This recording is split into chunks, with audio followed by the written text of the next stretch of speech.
I'm okay with the first Deadpool movie. I'm not a huge fan, but considering what it took to get that movie made, the budget limitations, and the way it bloody twisted the genre on its head, well, you know, some of the times, it's a really impressive achievement. That movie, though, obviously it did a lot of right things with audiences and critics, even becoming the biggest R-rated movie of all time. Bigger than the previous one, which was that film about watching Jesus being beat up for 9 hours, which I haven't seen yet, but it's very popular, so I'm told, as it was at the time of said event. Deadpool 2, for me, does all the things you'd expect from a sequel of its nature. More gags, more action, more CGI characters, and more references than a man in a red suit can press his balls into. This time around, Deadpool sets out to protect a teenage mutant non-ninja boy neglected by the system, who also has a target on his head courtesy of a time-traveling cable sent back from the future to right the wrongs leveled against him. The manner in which this story kicks off feels a little, oh really, they're doing this trope, unironically? Now I can't get into the specifics of that, but it does feel lazy. But it's from that we get a bit of a bloody fun ride in what I think is a slightly better film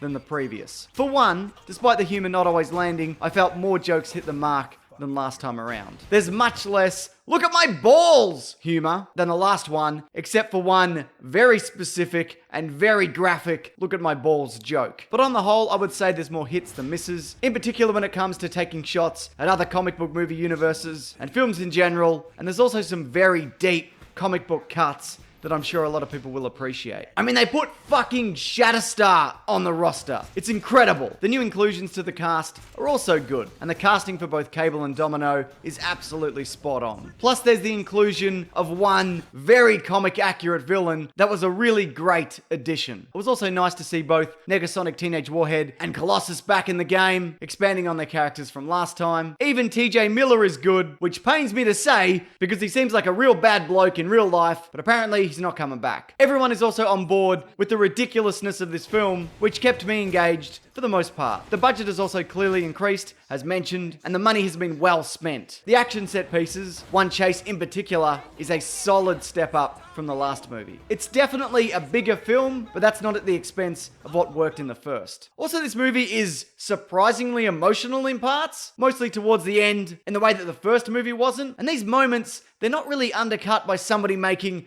oh, I don't know, a farting unicorn joke or something akin to that, which genuinely surprised me, the restraint that they showed there. Now, I wouldn't go as far to say Deadpool 2 is fantastic. I'm leaning closer to, yeah, you know, it's pretty good, but it doesn't feel like something I feel the need to revisit anytime soon. But if you loved the first Deadpool, I think you'll be more than happy about how this turned out. And if you didn't love it for reasons similar to why I didn't, then this one does make some small improvements. I'd also be willing to check out another one of these or an X-Force movie, simply for this franchise's willingness to include more and more obscure and ridiculous characters from the X-Men universe. There is no doubt in my mind that we'll be getting more of these movies, even with the Disney merger. They would be absolutely mad not to capitalize on the popularity of this character. But did you see it? What did you think? And hey, if you like Deadpool, we've done a Weekly Planet commentary for the first film, which is up now on my Patreon, soon to be followed by this week's Caravan of Garbage that looks at a really terrific Deadpool story from a few years back. And also this weekend, there's going to be a huge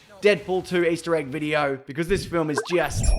There's so many. My week is going to be a nightmare. But please subscribe and bell icon if you'd like to see any of that. And also more stuff. But regardless, I appreciate you watching this. Take care.